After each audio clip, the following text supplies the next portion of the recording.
Hi, everybody. It's Susan, and I'm here to talk about this chaotic week that we're already in. I'm recording this on the 12th of June, and it's already building up. These aspects are square aspects. There are two quite unusual square aspects that are happening this week and roughly at the same time within an hour or so of each other, which is even more extraordinary. So, the very first one and the most rare, let's say, is the Jupiter squaring Saturn. We did have two of those last year in where Jupiter was in Gemini squaring Saturn in Pisces. The first one was in August and the second one was in December. And now this is the third of that series. So it's all kind of part of the same square. I've done other videos on this, but just as a reminder, the two of them met in the very beginning of Aquarius. And this is now their opening square. And that opening square is a crisis of action, something that we need to do. And of course, you can see around you in the world around you that there's something that needs to be done. So we have Jupiter just into the first degree of Cancer. And that's since just a few days ago, since the 9th of June. And and that's squaring Saturn. And then just the next day, a couple of days of orb, you'll see the energies in effect. Jupiter then squares Neptune. But those aren't the two squares I'm talking about. That I'm thinking of almost as one square. The other, which is relatively rare in and of itself, it happens every 2 years, is the opening square between Mars and Uranus.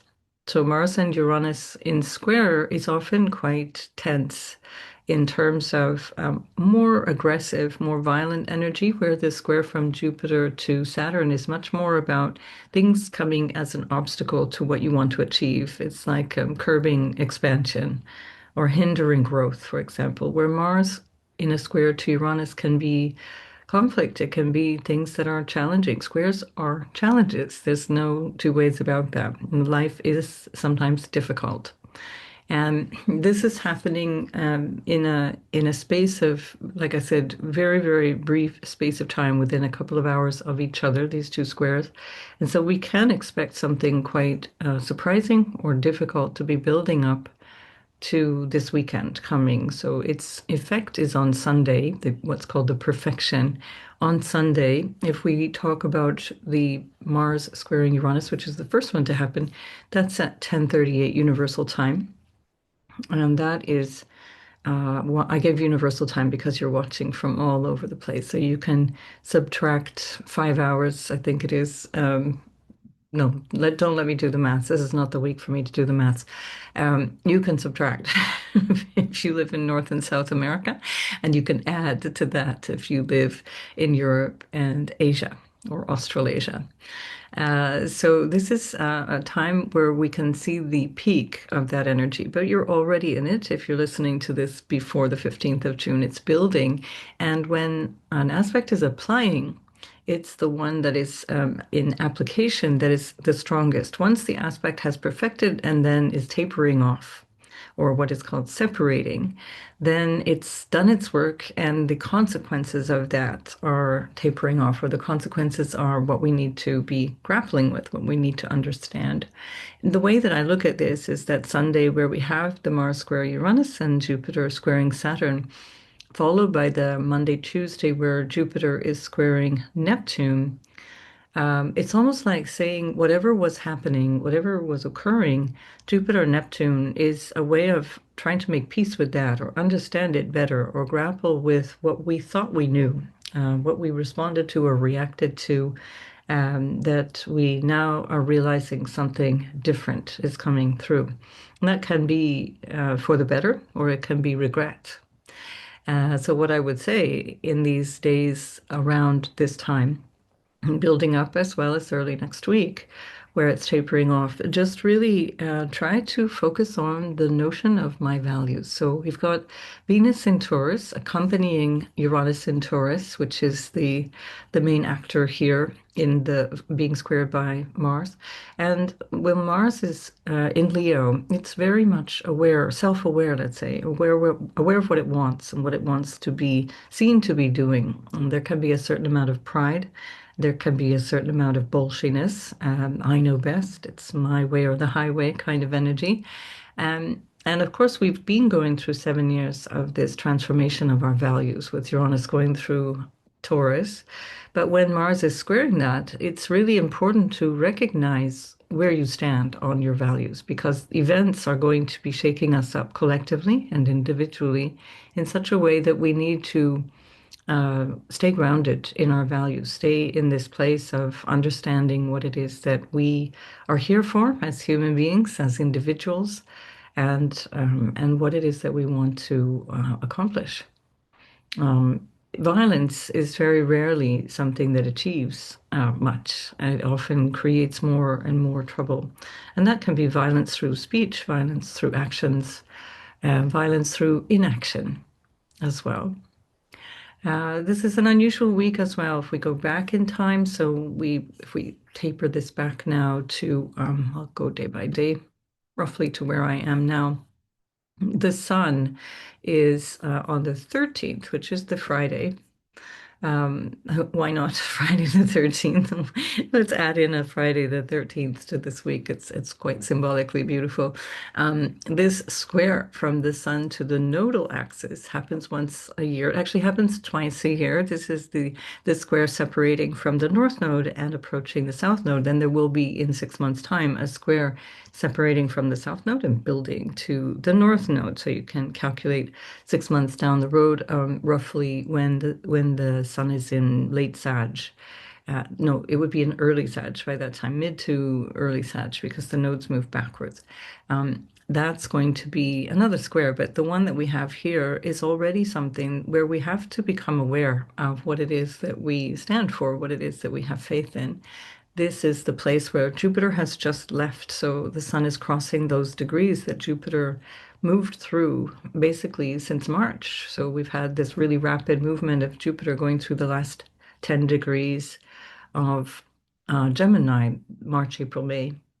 And then on the 9th of June, Jupiter moved into Cancer, and it's just only early days there. So now this is something we're realizing about that, or realizing about what we want to say, or what we need to communicate, or what we need to decide. So whenever we're talking about these dual planets, there's something to dual signs rather. There's something to decide. There's something that we need to choose between, and this is an opportunity to recognize what that might be as we go through this week, building up to the Sunday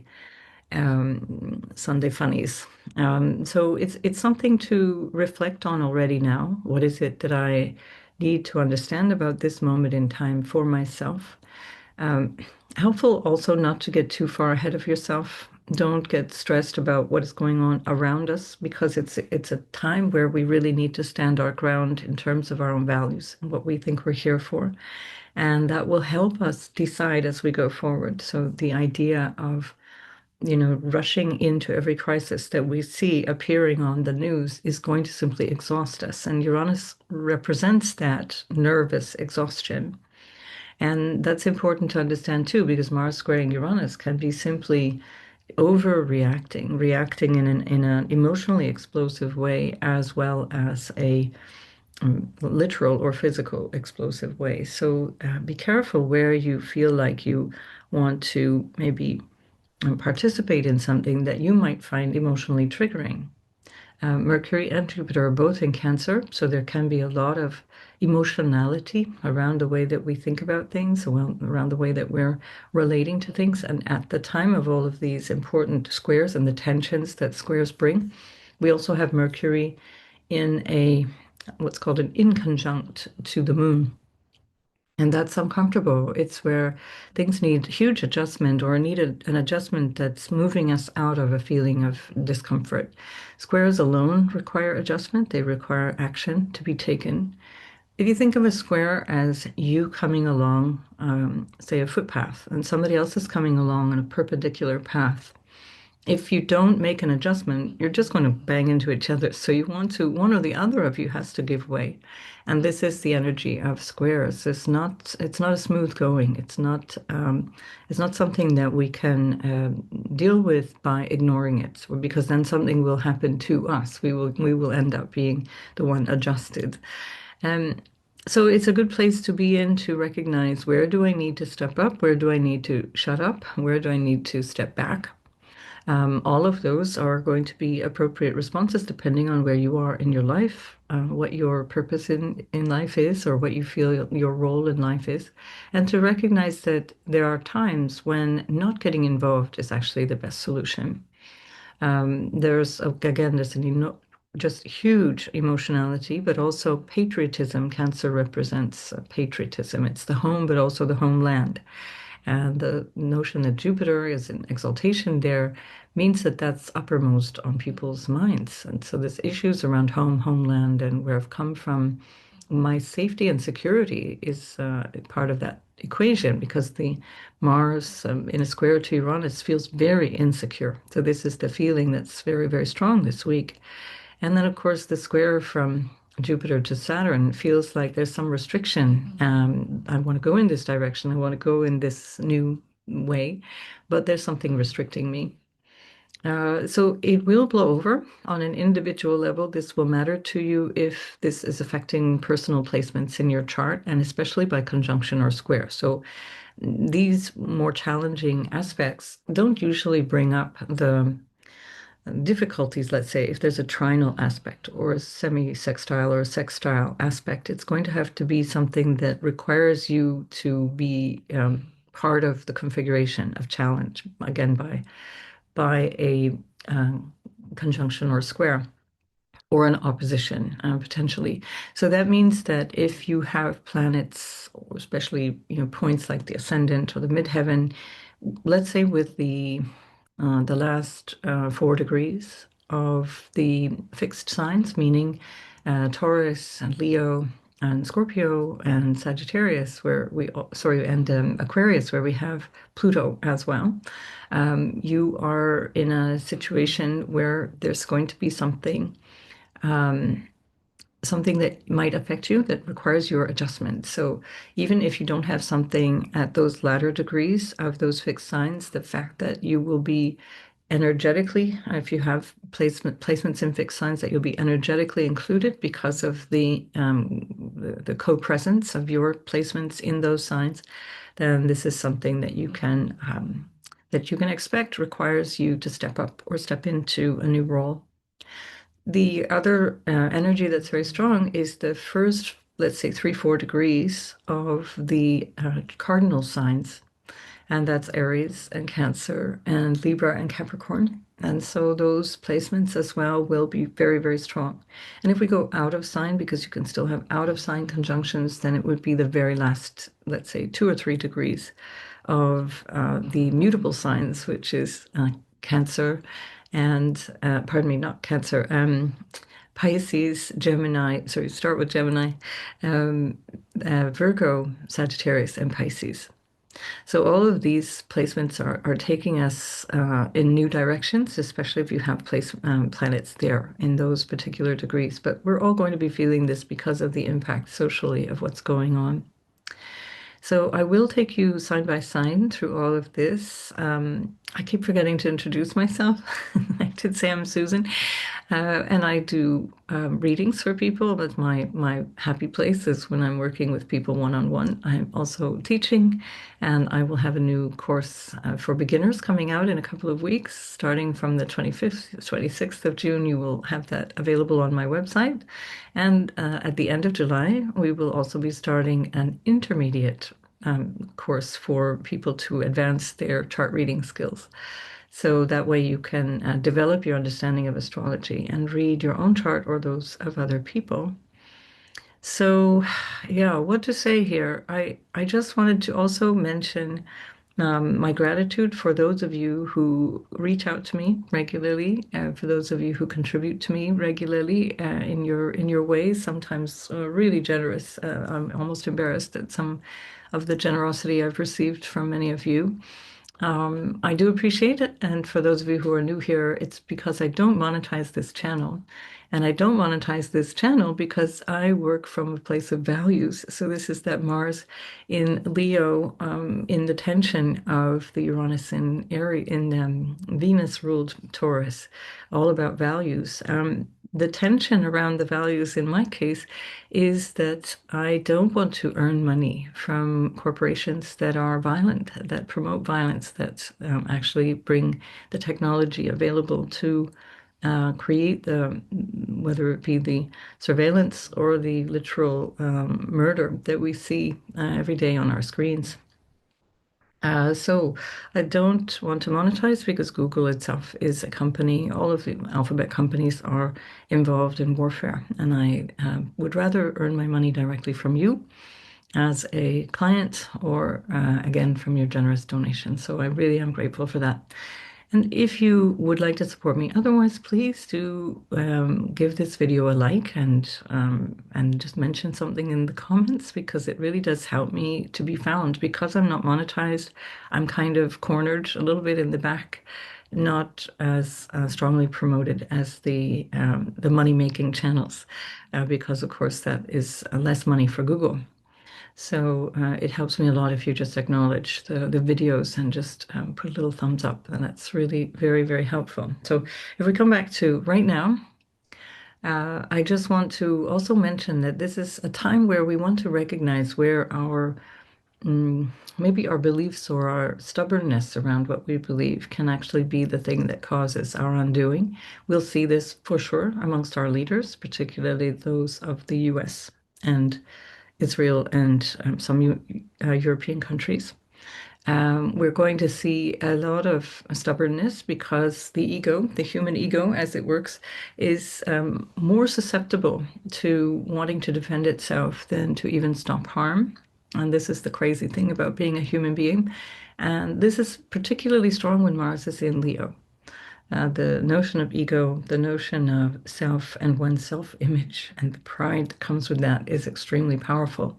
And what that can do is it means that we carry on with something because we did it or because we started it, but not because we actually even believe it anymore. We're just digging in. And when we dig in even deeper, it just causes an enormous amount of strife, but even psychological tension that makes us act irrationally. So it's a good time to step back. If you're in a relationship, for example, and sign by sign, we'll have a look at where this is happening for everybody, where you might find that you have dug in too deep and actually there's something that requires more accommodation and or more stepping up and or even moving out for that matter, and whether that's about a job or a relationship, you'll know. It's already happening. It's not something that's going to take you by fully by surprise. So there we are. I'm rambling a bit. That's usually the time it means that I need to move into the readings for the signs. Just trying to think off the top what I needed to tell you again about what else is coming up here.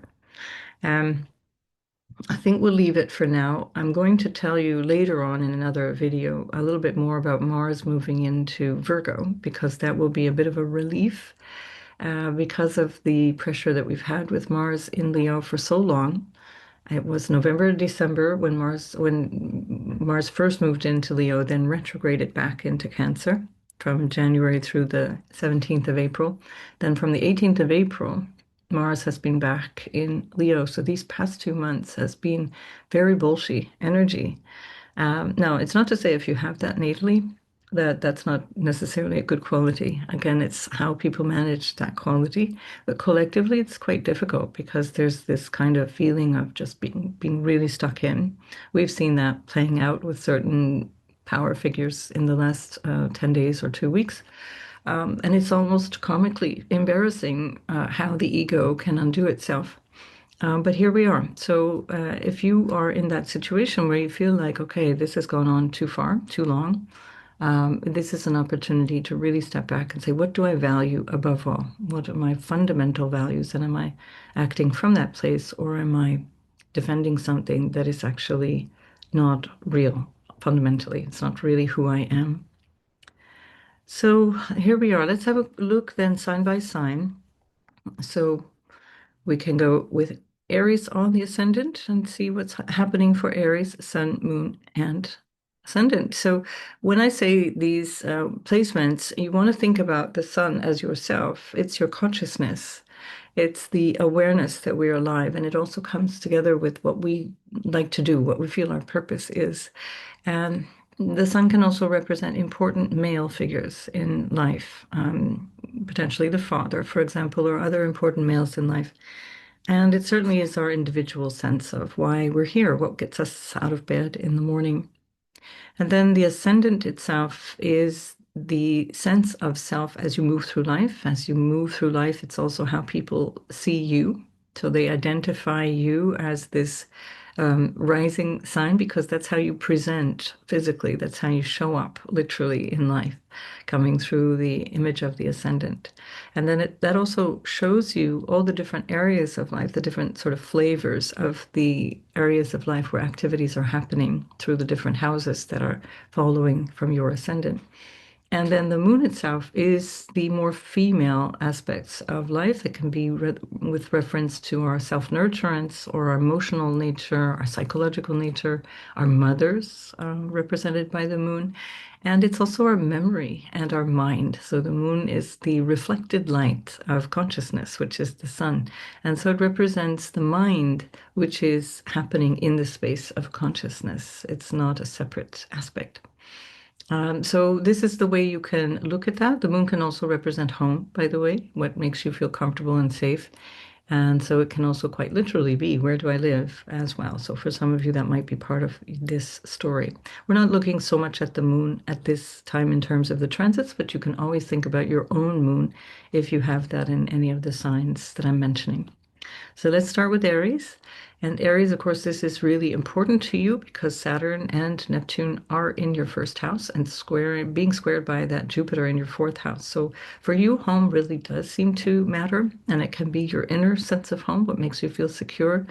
The actual physical home. Again, I've done videos on Cancer, on the Jupiter moving into Cancer, so you can please have a look at those. In my channel, you'll find references both to Saturn and Neptune moving into Aries, but also the Jupiter moving into Cancer, and you'll find out more details there. But in terms of the square, there's something about what you want to achieve or how you want to feel. Because the fourth house is the emotional self, it's the psychological self.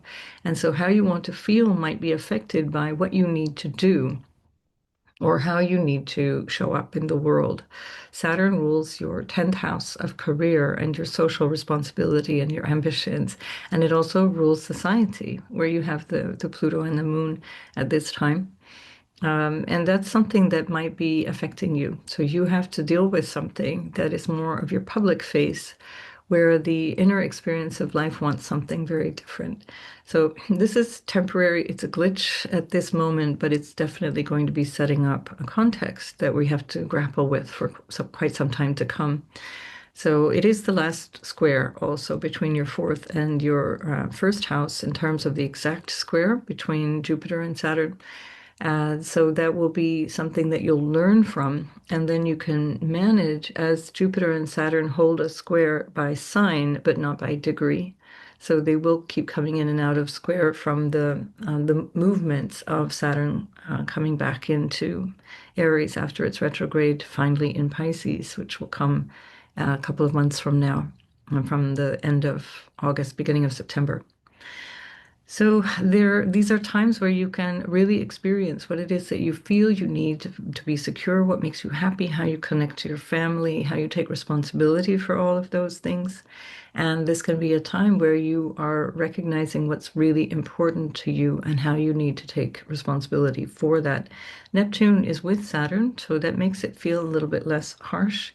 But when Neptune is squared by Jupiter in the couple of days following the square to Saturn, there may be some regret or confusion, some sentimentality, or maybe ideally some compassion around what the situation is, compassion for yourself. You might feel yourself becoming more compassionate because that's in your first house and that's how you operate. Then, as far as the Mars squaring Uranus is concerned, that's coming from your fifth house of your creativity. your sense of how you express yourself, where you've had Mars now for quite some time, and it's moving back as in the square to your second house of your values and your finances and the money that you have available, the possessions you have at your disposal.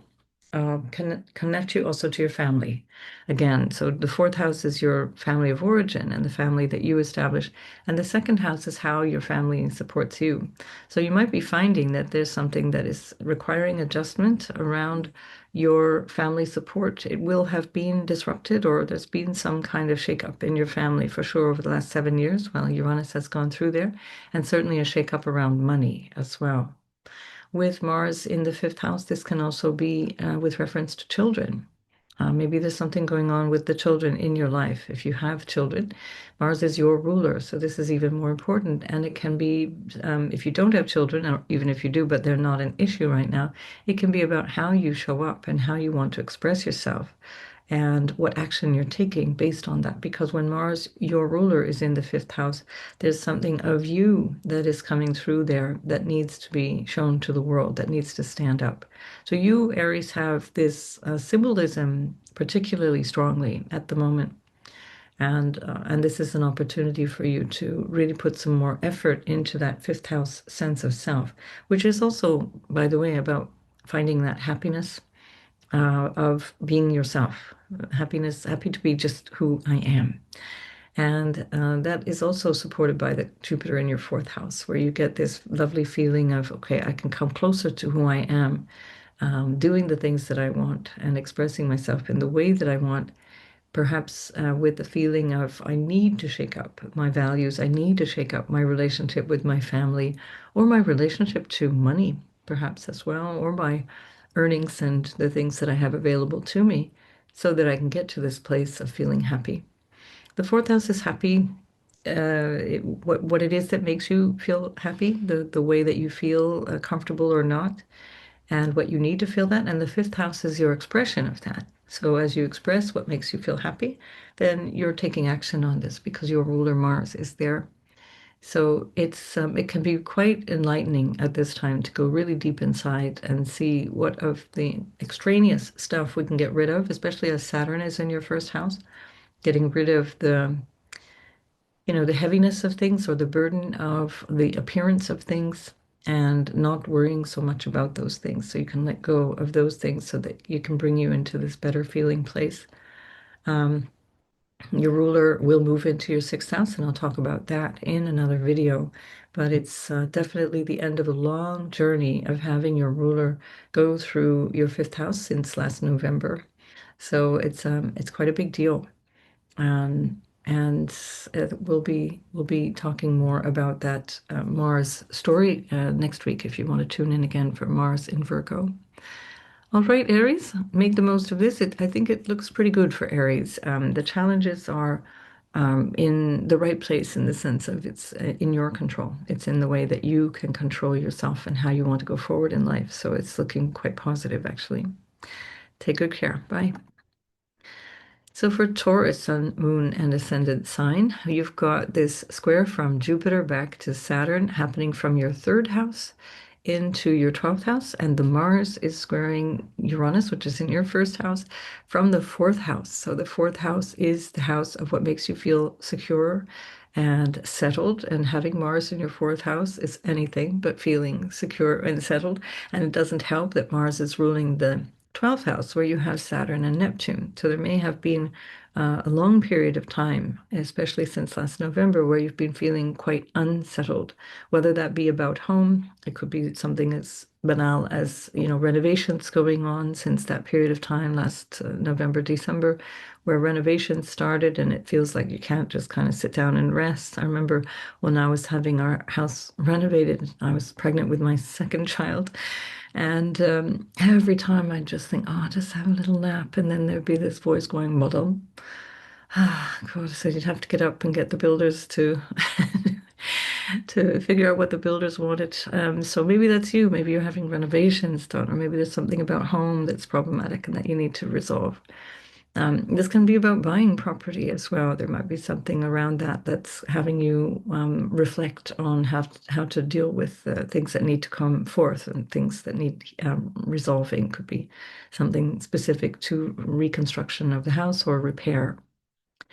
If it's not, it might be personal, and that internal sense of unsettledness is frustrating as well because it can come from this feeling of not being at peace with yourself or in relationship because Mars also rules your house of relationships. So there might be something just really off in terms of how you feel, in terms of the dynamics with other people.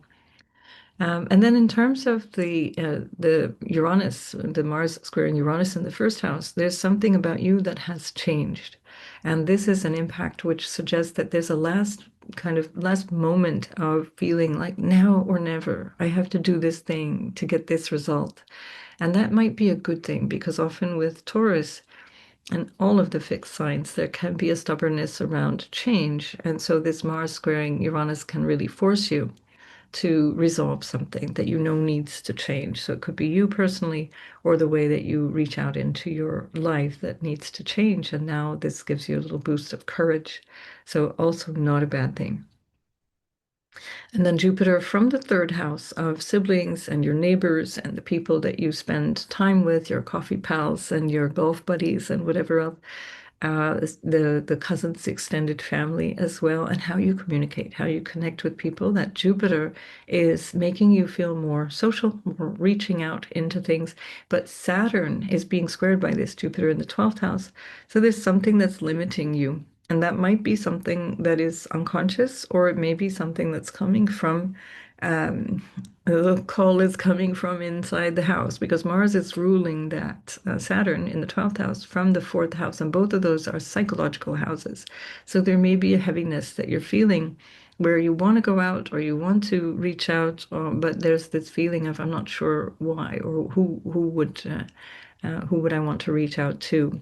So this could be an opportunity for you to really get clear if there is anything troubling you, if there is something that you need attention for in terms of your well-being or your overall health. This would be a good time to rest, a good time to just let yourself stay inside, let yourself kind of figure it out from the inside out. And this also might be coming from abroad. So, 12th house also represents things that are far, far away, people, events, and places that are far, far away. And so, we're also in a time where events are shaping our lives in ways that are unwelcome at times and unexpected, for sure. And so, this could also be part of that, where you have this plan, you have the fourth house. Mars wanting you to now take action on something that you've really mulled over for all these months. And then the Jupiter in the third wanting to reach out into new ways, new communication, new connections with people, new learning. And there's this Saturn in the 12th that says, no, not yet, or you can't do it this way. Maybe you want to go and travel. It's a 12th house is about faraway lands, and maybe it's about traveling. Jupiter's in the third house, along with Mercury, which is about traveling somewhere. And then, of course, the Uranus there in your first house is at its very last degree. So it's moving into the final degree, known as the anaretic degree of your first house. So this is the real ending of this whole phase of the last 7 years of something that has changed you in an irrevocable way. And this is an opportunity for you to recognize, okay, that's it. I'm not looking back anymore. I'm letting go. And the Saturn and Neptune in the 12th house are very much about letting go as well. It's about releasing what is no longer really necessary. And that is in the sign of Aries, which is about the self. It's about you and how you feel about yourself, how you take action, how you want to engage in your own life. And that can be a blessing where you let go of old ways, maybe even things that you might consider self-harming or self-undoing. It doesn't have to be seriously harming stuff. It can be, one too many cookies. Just stop buying the cookies. Having more attention on your unconscious motivations and more attention on your emotional self will really help at this time. So good luck with that, Taurus, and I'll see you in the next video. So, Gemini, this Mars squaring Uranus is starting from your third house back to your 12th house. So, there's something around siblings, communication, connections with people on a day-to-day level, what you are learning or what you need to understand in a practical way, and what you're feeling behind the scenes, in behind the eyes or behind the scenes. And that might even include a feeling of restlessness that's unconscious or restlessness that has disturbed your peace of mind in some way. That can also be about foreigners, foreign lands. The 12th house is about things that are far from us or hidden from our view. It might be that you're realizing an aspect of how you have communicated or how you've connected with people in your local space or in your extended family and how that needs to change. So it's a good opportunity to keep the mouth closed at this time, I would say. You might just find yourself with the Mars in the third house saying something biting or sarcastic. Don't take the bait. Don't say things back to people who might be pushing you in new directions, pushing your buttons. It's not helpful. So definitely keep it to tame it down, tone it down a little bit, that you're not letting yourself get too boiled up about things, because Mars in the third can have a quick temper and speak it out very, very quickly. Very opinionated. That's one of the reasons why Gemini is known to have lots of opinions, because Leo is on the third house. So the idea of my opinion is very important. And when Mars is there, it's even more so. Jupiter is in your house of family and what supports you, money and your possessions and the things that make you feel secure, what you need financially or materially. And it's back in a square to Saturn in your 11th house of gains and what you get from other people on how you connect to society. So there's something here around your money or around your values that might be challenged by what's going on socially or by what's going on in terms of friendships, networks, and the people you hang out with. Neptune is there as well, soon to be squared by Jupiter. And that will also mean that there's this tension around something that you may only be discovering now that you weren't aware of, that the illusion, the veil is dropping, the illusion is dropping, and you're becoming aware of something now. It can also be quite a soft energy with a Neptune there that's giving you an opportunity to feel more compassion for what's going on. And this is true because after the 15th, when we have these initial squares, then 16 and 17, Jupiter moves in to perfect the square with Neptune. So there is something here that we have to learn from what had already happened a couple of days before. But again, if you're careful not to speak out too loudly, not to speak up in a way that is going to cause difficulty, cause obstruction, or cause challenges with other people, you'll find this moment in time much, much more harmonious. So your values are huge for the next year. This is a really big, important moment for you to realize what you believe in, what you have faith in, what your values are telling you, especially because Pluto is in your ninth house as well for so long, 20 years. And the Jupiter going into your second house now is going to make you more confident around your values, confident around your self-worth as well. So that can also help you make better choices than you might find yourself making at other times. So all in all, a really good thing and also very good financially. So the Saturn in the 11th can be restriction around money, restriction certainly socially at this particular time, for whatever reason, tension or restriction socially because of the Mars in your third house, which is connecting back to that 11th house. But overall, it can be very good for finances because it can have you planning ahead and having you take your finances seriously. This might have something to do with brothers, and especially an older brother, because third house where Mars is can reference brothers and uncles as well, people who are cousins, male cousins. And then the 11th house would be the elder brother. And that can be something that you need to contend with whether there's something that requires readjustment in that relationship, or there's something happening in the life of a brother or an elder brother. So that's that, Gemini. I think we'll come back to talk more about your ruler Mercury, um, and also Mars moving into the other Mercury ruled sign, um, very, very soon after. So just on the 17th of June, Mars will be moving into your Mercury ruled sign, your fourth house, and I'll do a whole separate video about that.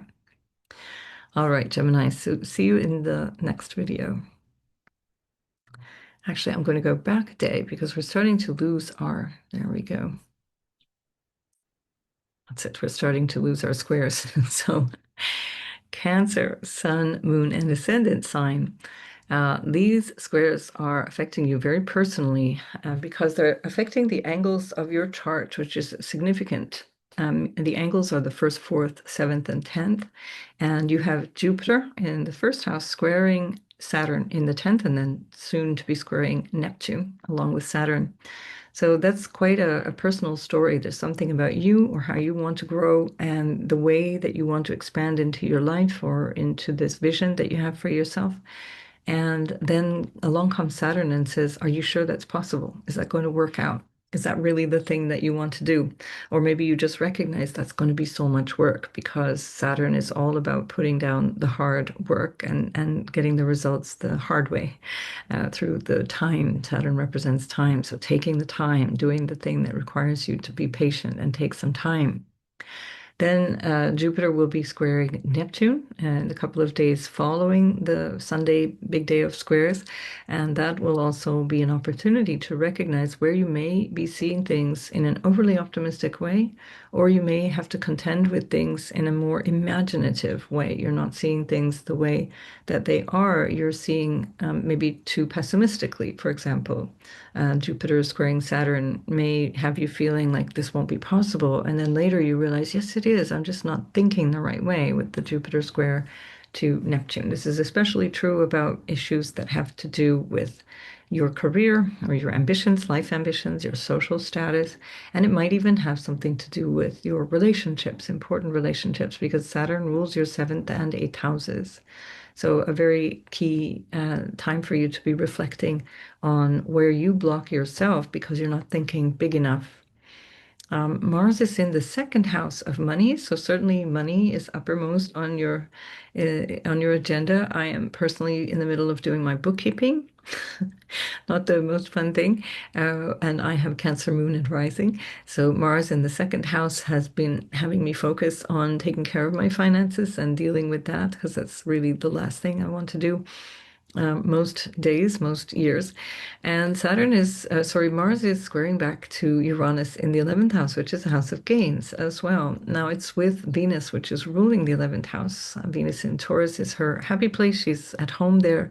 And so that gives a little bit of dignity to Uranus in the house of gains, but it can also be the social house. So there's something about socializing, about social groups, about connecting with social groups that might be there's something either impinging on your values or you might have to readapt and your values might have to be reconsidered so that you can renew, let's say, update your social connections or what's going on socially and how you act upon your values. So that's quite a literal way of saying the Mars squaring Uranus, Mars in the second squaring Uranus in Taurus, acting upon your values, how you want to do that. As I mentioned in the intro, where I don't monetize my videos, I am doing that because that is part of my values. I don't want to earn my money coming from a corporation that is actually a nefarious organization that is part of our bigger social problems and international problems today. So that's just one idea, one value, one thing. Now, Mars is also in the second house of family and what supports you. So we can see at this particular time, you're the one doing the supporting. You're not necessarily receiving that.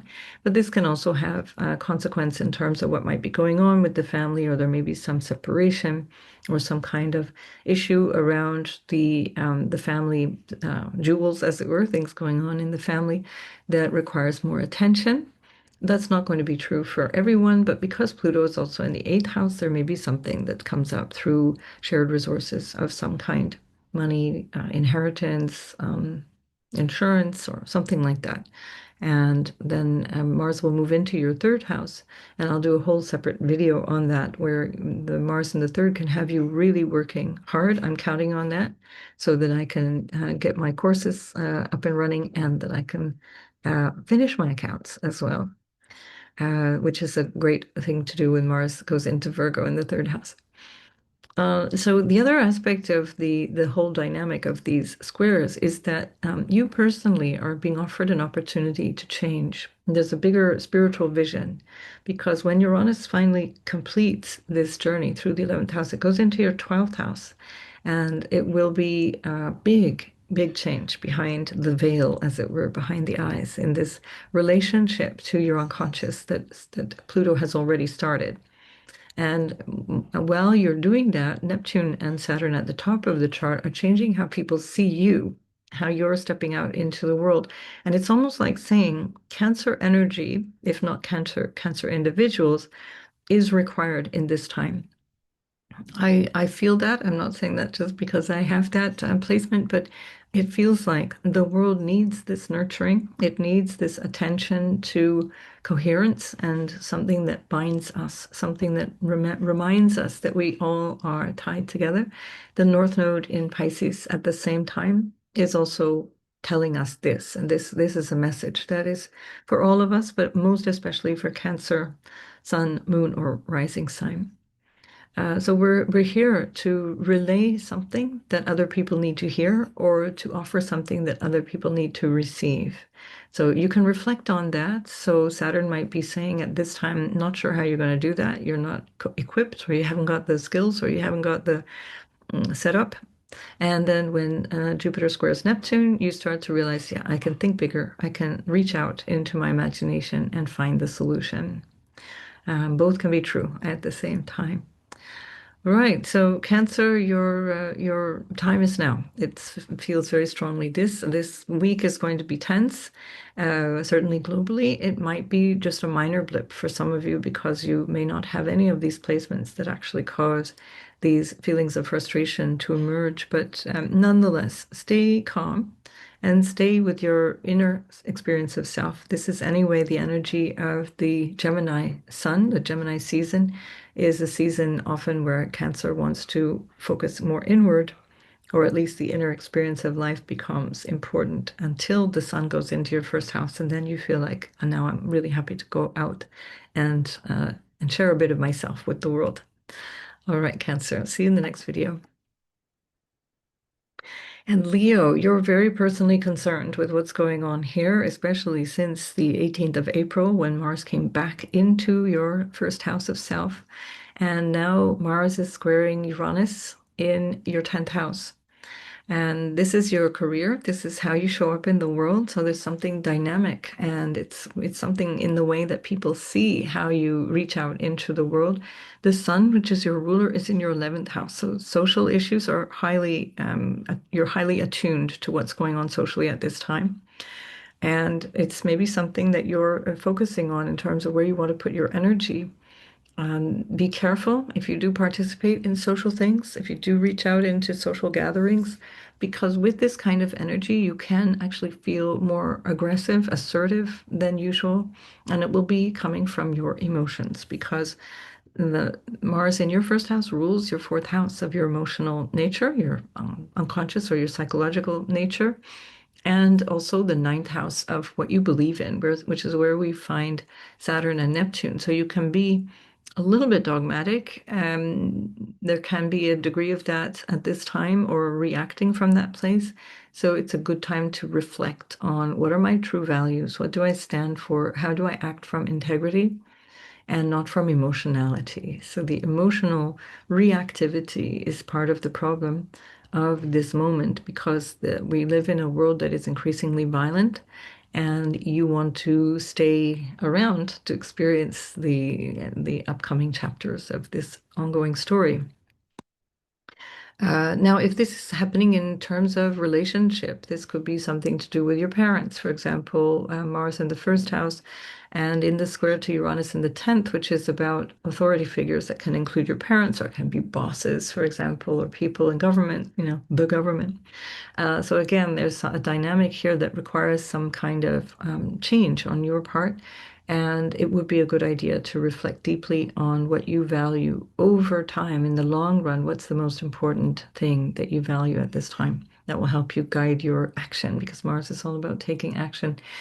It might be that you're being a little testy around your relationships as well, especially as Pluto is moving into the seventh and has been there for 2 years now.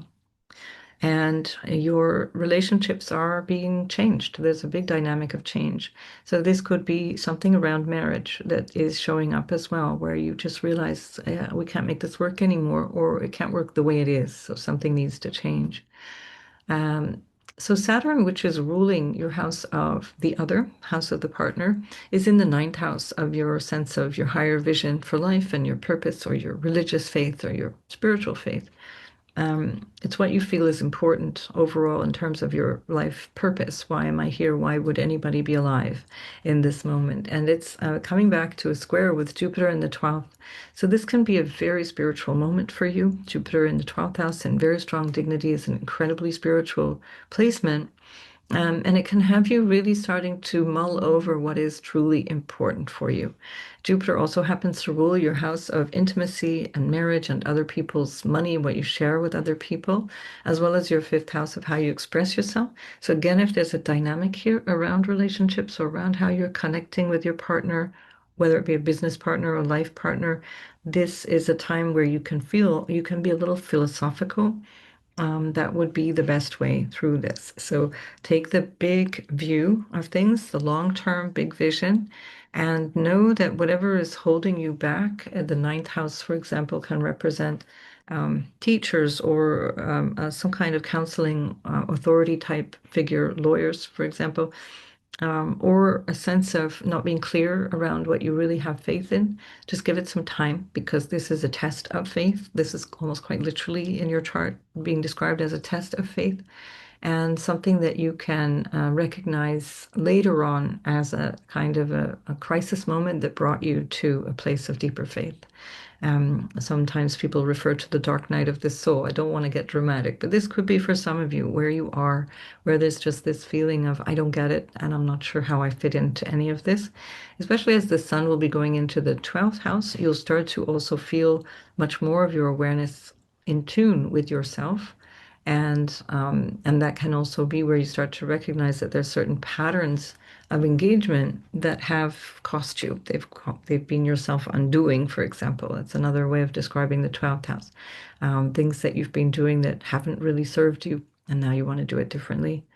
Preparing yourself for about a month from now, or just over a month from now, when the sun comes into your first house and you start to shine like your good old self, that you come back to yourself and you then have a stronger sense of clarity around you and how you want to radiate out into the world.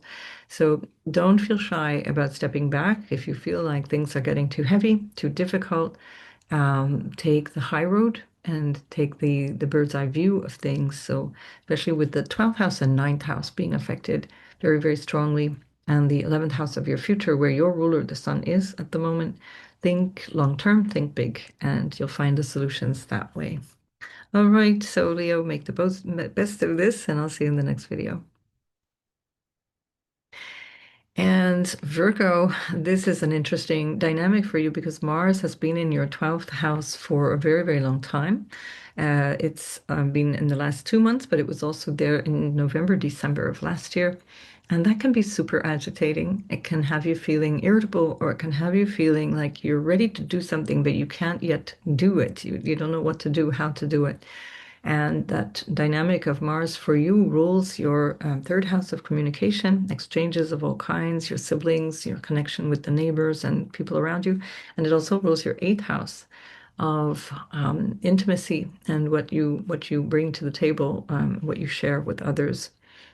That is also where we find Saturn and Neptune, and they are squared by Jupiter in your 11th house of the future and friendships. So here Mars in the 12th is squaring Uranus in your ninth. So there may have been some kind of internal qualms around where you're going or what you're doing or what you think your purpose is. And this can give you this kind of deep insights into that, what it is that now I understand about my future and how I want to take action. And as Mars goes into your first house, you then have this courage and a desire to really take action, do something on behalf of what it is you've understood over the last couple of months. It can be disruptive in terms of your vision, or you might feel like, okay, this whole vision the vision thing needs more attention than I thought. So that's fine. Just calculate that you want to spend more time with yourself and to really come to a place of understanding what you really believe in, how you feel yourself, let's say going forward in time. How do you want to feel 5 months from now, 5 years from now? And think in terms of the future, because that's what Jupiter is bringing you, and bringing you in spades, because Jupiter in the 11th house in exaltation is not only in the house of its joy, but really where Jupiter shines. And that means that you're getting enormous support. You're getting support from people in well-placed positions, or people who are financially able to help you, for example, or good, strong networking connections. And as Uranus is going to move into your 10th house and will move into your first house over the next month, there's an opportunity for you to really step up differently. So think about this from that position of, what do I know I need to change? And now I'm ready to take the plunge. So as Jupiter is squaring Saturn and Neptune in your eighth, Saturn in the eighth is an opportunity for you to recognize these maybe hidden things that are coming from family trauma, or family mannerisms, or things that you've inherited from family, things that feel like they're a little bit stuck, fears that might be unconscious, and you're starting to realize certain aspects of how you've been operated from this unconscious place. And especially with the Neptune there can be something quite magical about that, where you have a deeper understanding of the mystery school of life, the more mysterious aspects of life itself. And that can feed in to this optimism that Jupiter is bringing you about the future. It's just that whatever the first impulse is, whatever the first challenge is, it'll feel uncomfortable. Squares are always requiring adjustment. Now, for some of you, this may not affect you terribly deeply, especially if you don't have planets or placements in these early degrees of the cardinal signs. And you can hear that in the introduction, how I'm describing that. But definitely in the week following this challenge, you will start to see new openings. You'll start to see, with Jupiter then squaring Neptune a couple of days after the first square to Saturn, you'll see maybe a more visionary idea of something, a softer representation of what's going on behind the scenes. This can also soften any issues of intimacy, where you can feel maybe a little bit held back psychologically, or even sexually. For example, Saturn rules your fifth house, rules the sixth house of obligation, duty, everyday stuff.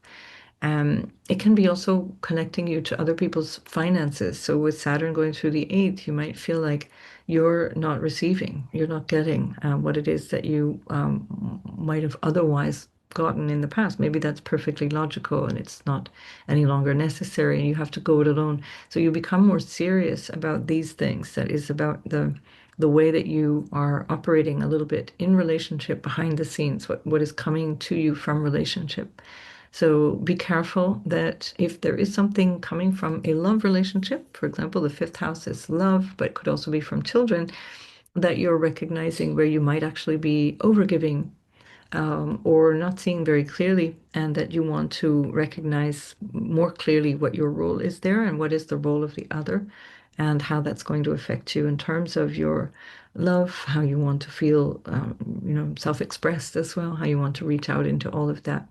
And of course, how it will affect your day-to-day life, your day-to-day stuff, and obligations. So, all in all, not a bad thing. It's preparing you from behind the scenes for when Mars moves into your first house. I'll do a separate video about that so you can hear more about that.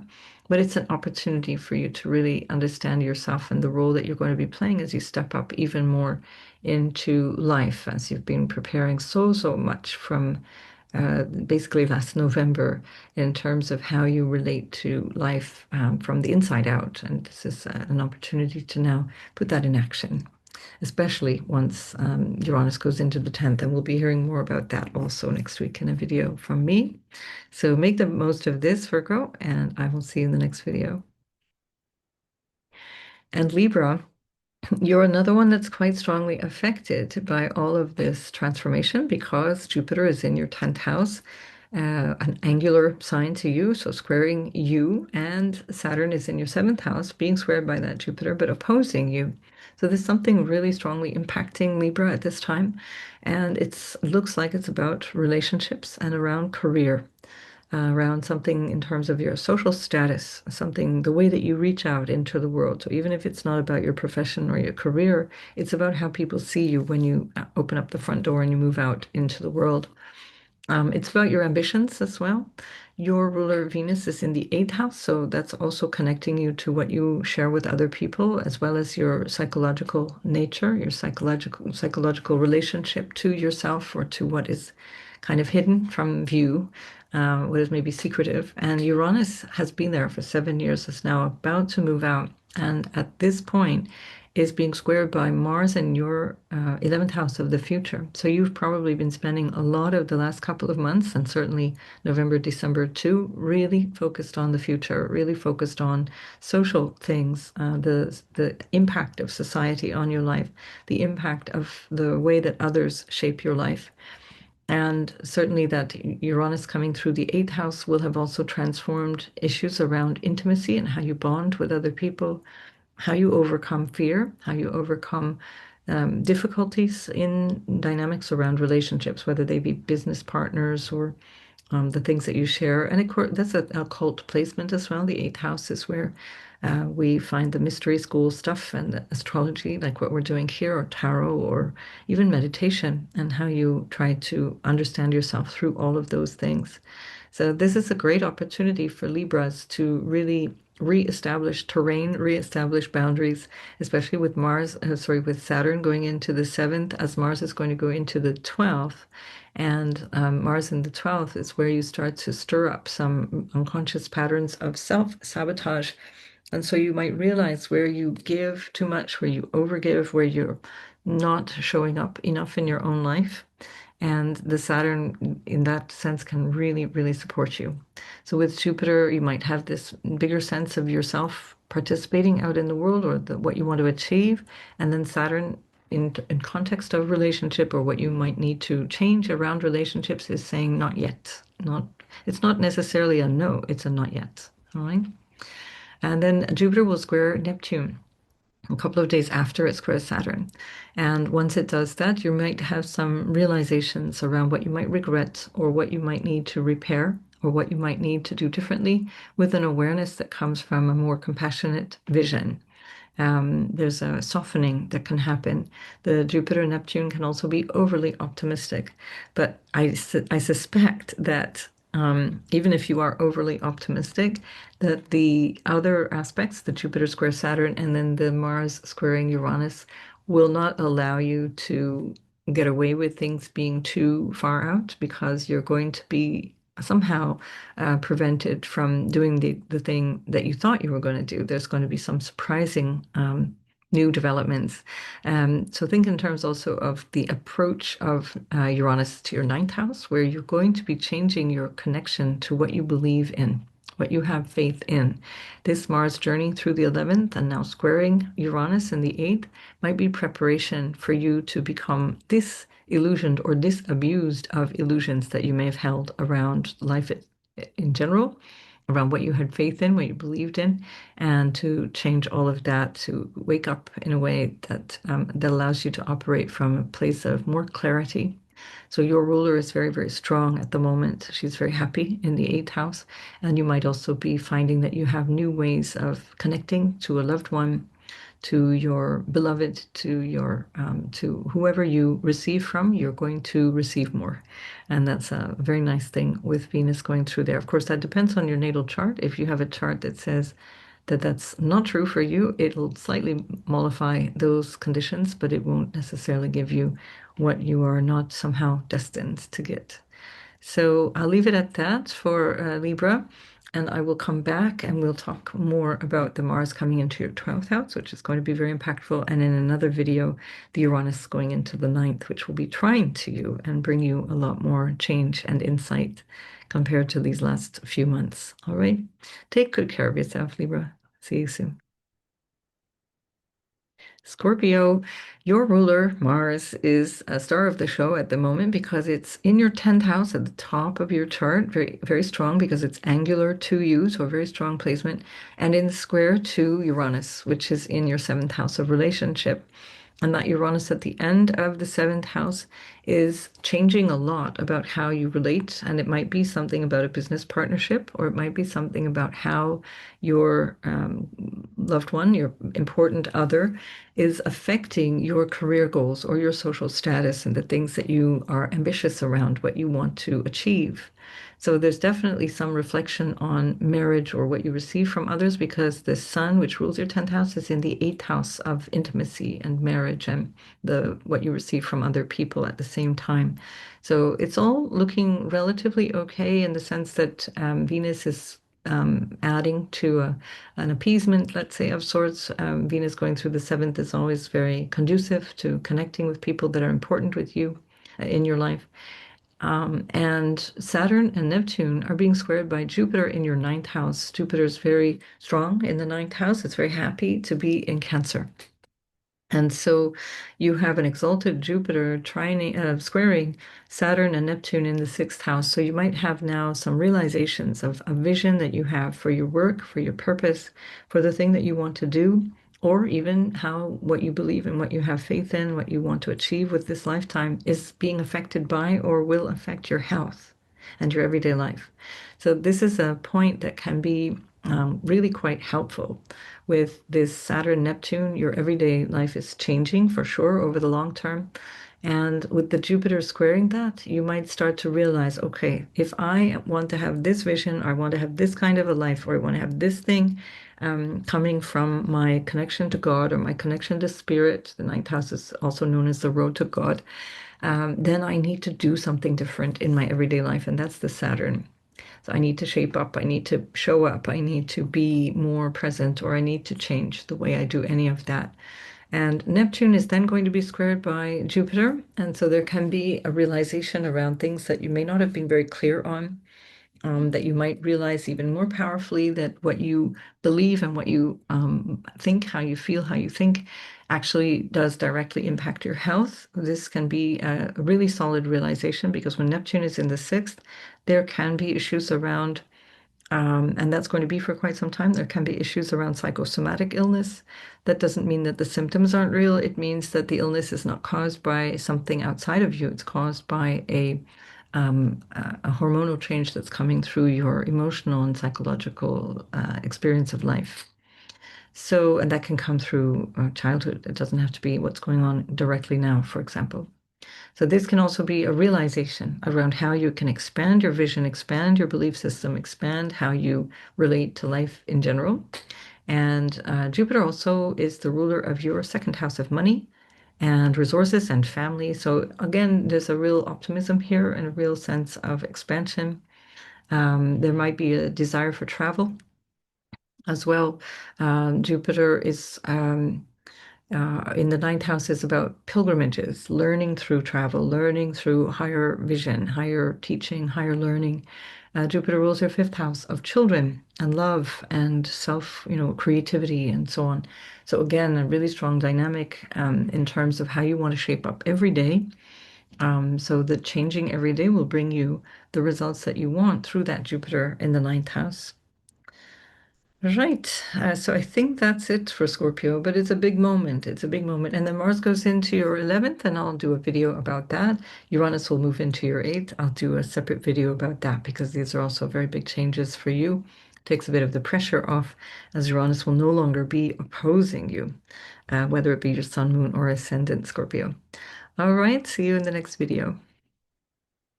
Sagittarius, your ruler, Jupiter, is in your eighth house, and it's squaring Saturn and Neptune in your fifth house. So there's something here about what you receive from other people, or what you share with other people, how you deal with intimacy, how you deal with connection with people, whether that be through emotional or sexual or psychological intimacy. How you deal with fear, for example. And as it's squaring back to Saturn in the fifth, it's an opportunity for you to recognize that there's a willingness now and an awareness of what you can expand into that is coming more from a hidden aspect of yourself, so that you can be more of yourself. You can express yourself more, as Saturn and Neptune are there in the fifth, being squared by that Jupiter. But the Saturn initially is going to block some of that. So there can be something, if it's actually about children or about what you want to accomplish, where you feel like you're getting a little ahead of yourself, and then the Saturn says, no, it can't be like this. So it's just a glitch in the matrix. It's a glitch in the moment in time. Don't let that get you down. Jupiter will then be squaring Neptune, and that can be super creative. It can be something that also really helps to support the dynamic of intimacy, emotional intimacy, especially with your own children or with a lover, for example.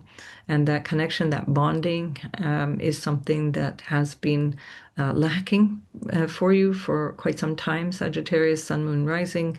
That you may have felt a little bit cut off from all of those things. So, this is actually a great opportunity for you to build that back up and find yourself again.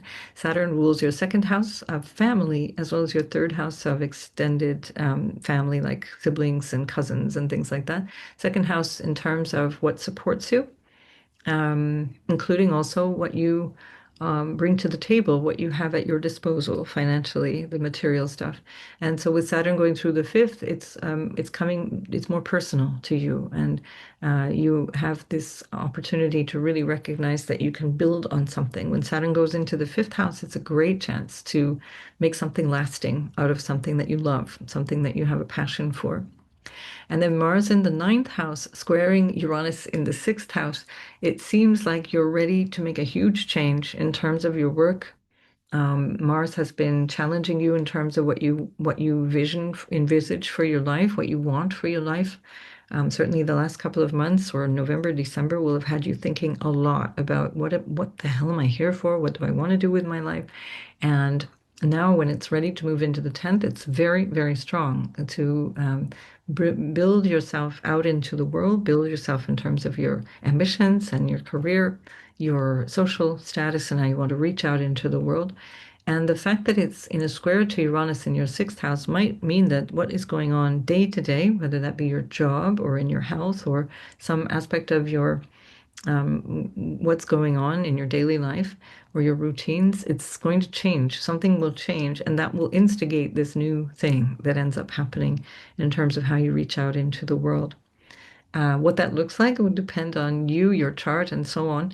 But it could look like, for example, a kind of a take this job and shove it moment where you realize, you know what, I just can't do this anymore, or I can't any longer eat this way, or drink this, I can't drink this way, I can't take these drugs this way anymore, I have to change.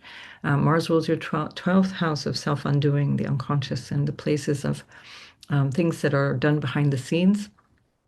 This might have something to do with foreign lands, foreigners as well, because Mars is in the ninth house of foreigners and foreign lands, but the 12th also represents those faraway places or areas of confinement, places that are not easy to access, or they're deliberately sort of secreted away.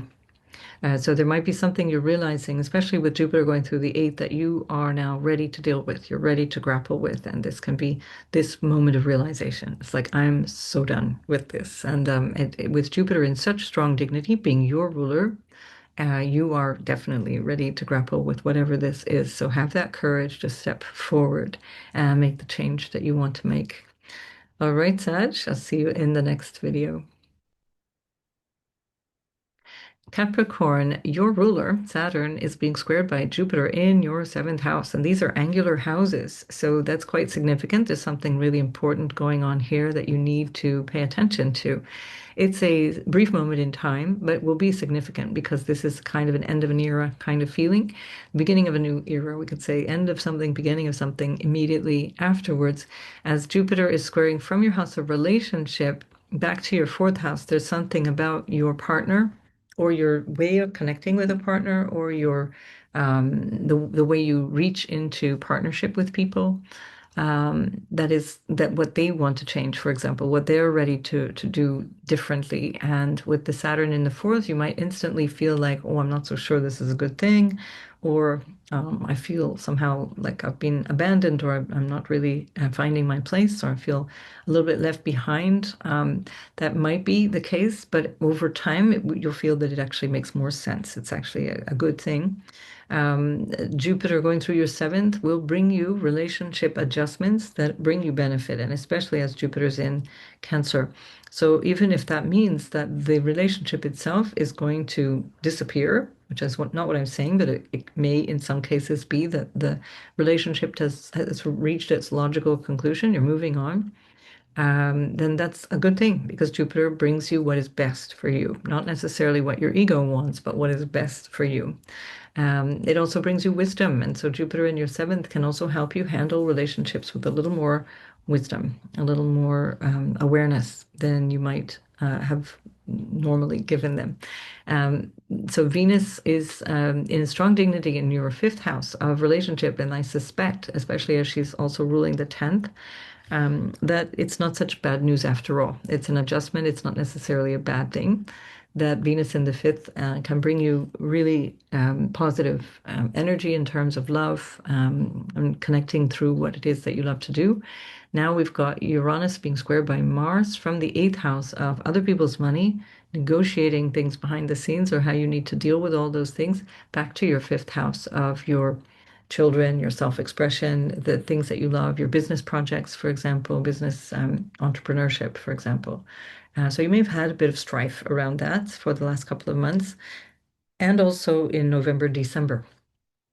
But it's there's one last hurrah, one last big showdown maybe, and then Mars goes into your ninth house where you start to focus much more on what it is that you want to accomplish in this moment in time or in this lifetime, and what you have faith in and how you want to see that happen. There's a higher minded attitude when we have planets in the ninth house. That can also reference fathers. The ninth house for me is fathers, the 10th house is parents. There may be something about fathers, father figures, because also Saturn represents elders and father type figures in the fourth house. So as it's being squared by Jupiter, and it's also there moving in and out with Neptune in the fourth, there may be something changing around the relationship with the father. So all in all, some opportunity for release from something that hasn't felt necessarily very relaxed or easy. Maybe this is also about the children. Um, your fifth house, of course, representing your children.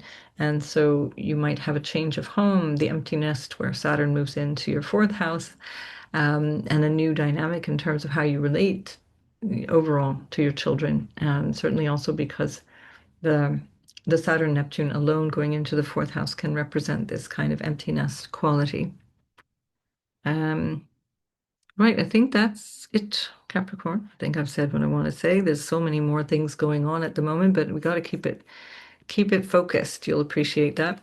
And I will come back with another video about Mars going through your ninth house and also Uranus going into your sixth house, where the game is going to change. So whatever it is right now that feels like, just screw it, I've got to change this thing, take that to heart because there is something here that you're really looking forward to, looking in a different way at your future. Mars rules your house of the future and your house of gains. So if things need to change, let them change. And if things change around you, don't fret. It's all good. It will all shape up in good time. Don't worry about it.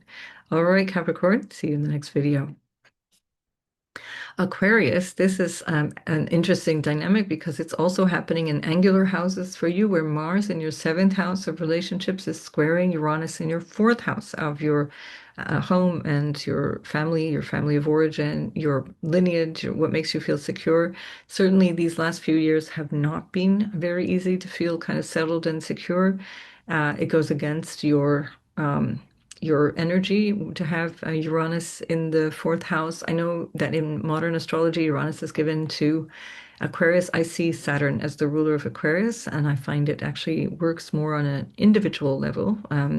Uranus is an important planet, but I wouldn't say it's your ruler necessarily because Saturn is actually much more in alignment with what Aquarius actually represents. And because Saturn originally was the planet of revolution, if you want something to change, it's Saturn that makes things change. It's not resisting change. Saturn is about change. It's about time. Everything changes with time. So I will rant about that in another video. But anyway, so here the square from Mars in your seventh house back to Uranus in the fourth might indicate something around a relationship dynamic that has reached its end, that might have some kind of explosive conclusion. This might be a business partnership, or it could be a personal relationship, important one-on-one relationship. Mars rules your 10th house of your social status, potentially your career as well, or the way that you show up to the world outside. And it also rules the third house of words. So fighting words, for example. So there may be some struggle here that you're grappling with that reaches a peak and then finds its resolution. That may not be necessarily the ideal outcome or the ideal resolution, but it will resolve, and then you'll be able to grapple with that. When Mars goes through the eighth house, then, and I'll do a separate video about that, you will then be in the midst of negotiations around whatever has been happening here in the middle of June. Now, Jupiter in your sixth house of every day is building up quite a lot. You can see more in my video about Jupiter moving into Cancer, building up a lot of energy for busyness throughout the day. And then that also is emphasized because Saturn and Neptune are in your third house, and Jupiter is squaring back from your sixth to your third house. So there's something about your everyday life and maybe the things that you need to talk about, or the things that you might need to learn and need to take more seriously. Communication or connection with people might be challenged at this time, or might be the block to your everyday work or the thing that you need to get done every day, how you want to reach into your everyday life. Now, Jupiter is in really strong dignity in your sixth house, so whatever you're busy with is going to work in your favor. It also, Jupiter rules your money house, your second house, and your 11th house of gains. So generally speaking, whatever you're going to be doing day by day at this point is going to be beneficial to you. You will feel more engaged, more support, more potentially financial growth as well. That depends on your natal chart. But you also have the North Node there in your second house. So whatever it is, money and your value, your personal value, what you value is huge at this moment. It's not just because the Jupiter's in the sixth. So Saturn is your ruler, as I mentioned. And the fact that Saturn is now in the third house means that you're taking seriously what you're bringing to the table, what skills you have, what you need to know, what you might need to learn still. And that might be what this thing about this new everyday work thing is. Maybe it's a job, or maybe it's a new health habit, or a new way of showing up every day, or how to overcome an obstacle, for example, with the sixth house being also things that are obstructing us in some way. And Saturn might require you to address that differently through the way that you engage in conversation or some kind of communication. Now, Jupiter will also square just a couple of days after this initial square with Saturn. It's also going to square Neptune, and so there may be some creative solution that comes up that you realize, or there's something that you realize around what hasn't been honest, or where you haven't been honest and open. Neptune in the third can be clouded speech or unclear, poor communication, for example, and you're just now realizing, oh, wait, I didn't really express myself very well there. And that also can be feeding into the issue that Mars has been bringing up in the dynamic of relationships, that you're realizing that somebody wasn't fully honest with you, or that you yourself need to be more honest with somebody. Now, that's going to have its consequences in the couple of weeks following. So be honest and be above board, but also be clear what people are saying to you. You make yourself more aware of what is being communicated to you. What is the consequence of the exchanges you're involved in? This can have something to do with siblings or your extended family as well. Right, so Aquarius, make the most of this. The times they are a changing, and Uranus, when it moves into your fifth house, will be trining you. And that's very, very soon, after just less than a month after this mid-June surprise. And so you're here to prepare the terrain of you becoming quite different and showing up very differently and engaging more fully in your creative expression, whether that be literal around having babies, creating babies, or creating business projects or whatever, or is it something about how you reach out and express yourself? We'll be talking about that in another video. So good luck with that, and I will see you in the next one. Pisces, sun, moon, or ascendant. Jupiter is your ruler, and Jupiter is from the fifth house, squaring Saturn and Neptune in the second house. So part of this can be around where you recognize that self-indulgence or wanting more and more of the fun things of life actually comes with a cost, and that's the Saturn in the second house with Neptune, where there might be a realization around, I thought I could get away with this, or I thought I could expand into this. I thought I could just, do this nice, neat thing. But actually, no, I got to take this seriously. And Saturn in the second house shows that there's something about you and your money and your values and the thing that you're doing that might be at the moment a little short or a little bit restricted, or there can be a feeling of I need to work harder to get where I need to go. Um, the second house is ruled by Mars, and Mars is in your sixth house. It has been in the sixth house of work and your everyday, kind of things that you're obligated to do. It has been through November, December, and then again since 18th of April until now. So that's been busy. It's been a lot of work, hard work, and a lot of potential for also inflammation or issues that come from difficulties around the way that you're conducting yourself. The second house is ruled by that Mars, which is about what you eat, whatever you consume. And the sixth house, where Mars is your health. And when Mars goes into a fire sign in the sixth house, you can pretty much expect inflammation and realizing that that's also how your health might be reflected. So I have Pisces Sun and stellium, and so this from the Sun, this is the sixth house where Mars is, and I've been noticing because I'm eating on the run and I'm doing all the wrong things. I've been noticing myself feeling inflammation in my body. I can feel it in the muscles, I can feel it in the fascia, I can feel it in my joints, and so I'm having to now go completely back to doing fasting regularly and also eating fruit, where I replace meals by fruit. And this gives me a lot more support for otherwise a problem of inflammation that is entirely self-inflicted because it's coming from my day-to-day habits. So if that might be your case or something similar. Uranus is in the third house, being squared by that Mars in the sixth. So there's something here about communication, around skills, around how you might need to connect with people in your local space that's changing. And then, as we'll see in a future video, Uranus going into the fourth house is going to change your home and where you live and how you live and that whole dynamic around that. So Jupiter in the fifth is a wonderful opportunity for having fun, for enjoying people, the company of loved ones, the company of your children, meeting new lovers, new people. But just at this particular moment, you're going to have to get serious. So it's not all fun and games.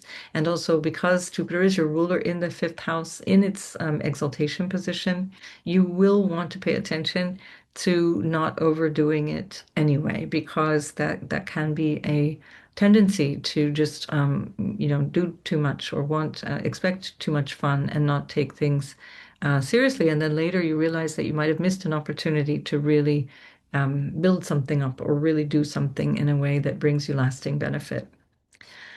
Jupiter rules your 10th house. So what you're doing here will also impact your career and your social status. So it can be very, very good, depending on your chart, for new relationships that, especially of karmic nature. The South Node is in your 7th house. So these are people that you somehow maybe knew in a previous lifetime, or they're about business partnerships that are being created. The fifth house is entrepreneurial, created in a way that you now are working for yourself or doing something more for yourself that's more in tune with what you love to do.